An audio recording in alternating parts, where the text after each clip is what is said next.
Hello everyone! Nandito na naman tayo, si Rosie Vlog. Dadaan na naman tayo sa inyong mga wall. Medyo makulimlim ang oras na ito. Papunta pa kami. Medyo may araw pa ito eh. Alas 4 pa ito ng hapon. Papunta na kami sa aming destinasyon. Mga Karusi Vlog, nandito na naman ako. Manggulo na naman ako sa inyo at dadaan ako sa inyong wall. Kasi nga, mga ilang araw na rin hindi pa ako nakadaan sa inyong wall. Medyo marami kasing pagsubok na pinagdaanan eh. At saka naglilipat din ako ng bahay. Kaya ganun talaga. Mahirap talaga. Medyo matagal-tagal din ako hindi nakapag-ano sa inyo. Pero yung dati naming tinirahan kasi natapos ng kontrata namin kaya kailangan na naman naming lumipat. Ang hirap maglipat, maraming mga gamit. Sobrang sakit sa katawan, nakakaano kaya hindi muna ako nag-ano ng mga client kasi yung maglilipat kami, ayan, lumipat na kami ngayon. Nandito na kami sa panibago naming bahay pero hindi pa nga tapos na ilagay ang mga aircon kaya naandyan pa rin.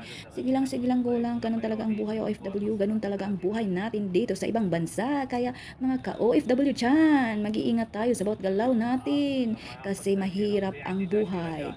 Tayong mga OFW ay laging nasa binggit ng ating kahirapan. Kaya mag-iingat ang lahat, doble ingat ang lahat. Wag na kayong magpapagutom kasi ang ulcer delikado. Kaya ayan, kailangan yung kumain kahit biscuit konti-konti kung nasa biyahe kayo o saan man kayo naroroon. Kasi ang ulcer delikado siya. Kaya kahit gutom kayo, kailangan yung magbaon lagi ng biscuit. Panglagay sa bag habang nagugutom, kuot-kuot ginagmay sa packet. Yon ang maganda para pangtapal sa gutom ako kasi nag-aano lang ako, nagbibiskit ako or kaya nag-a-Activia ako yogurt. Yun lang naman kasi ang paborito ko eh. Kahit saan ako magpunta, yun din ang dala ko. Pero ngayong ano na to, ilang ano na rin eh, ilang month na rin na hindi ako nakabili ng yogurt kasi nga ano, medyo gipit pa tayo kaya okay lang yun. Kahit anong nasa harapan kakainin natin basta hindi natin ikakamatay, mabuhay tayo. So ege go lang. Kahit anong nasa harapan kain basta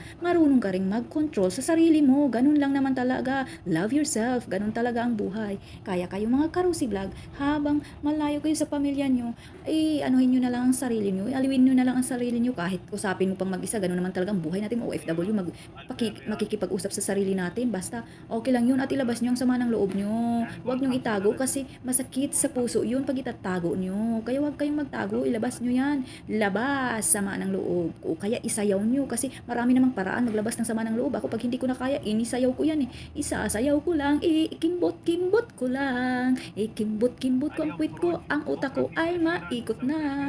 Ganun talaga ang buhay. Kaya kayo mga Karusi Vlog, kailangan nating mag-ingat kahit saan tayo at saan tayo napaparoon at anong mga trabaho natin. Be proud to yourself mga inday. Maraming salamat. Higing proud tayo sa ating sarili kahit anong posisyon ka man sa buhay kasi pantay-pantay rin tayo. Kaya walang mataas, walang mababa. Basta maganda ang pakikisama mo. Kung hindi ka naman pakikisamahan nila at ayaw nila sa'yo, wag mo silang ipilitin. Hayaan mo sila kung saan sila masaya. Basta ang mahalaga, masaya ka at ang pamilya nyo. Kasi nasa Pinas, ang kailangan lang nila ay talagang kailangan ng suporta. Minsan kasi tagilid tayo eh. Kaya pasensya na kayo kung hindi man ako nakapagpadala sa inyo kasi alam nyo naman ang buhay ko eh. Mahirap pa sa daga. Kaya po, kailangan nating humanap ng paraan. Hindi po pwedeng dito lang tayo. Kailangan nating humanap ng paraan para umangat. Pero kahit ganun pa man, ganun talaga, may mga pagsubok tayong pag pinagdadaanan. Kaya ganon.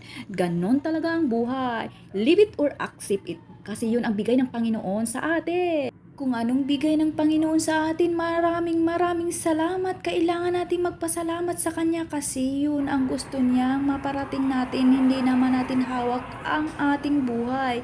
Siya ang humawak ng ating buhay. Masakit man o hindi, ganun talaga. Magpasalamat na lang tayo. Maraming salamat.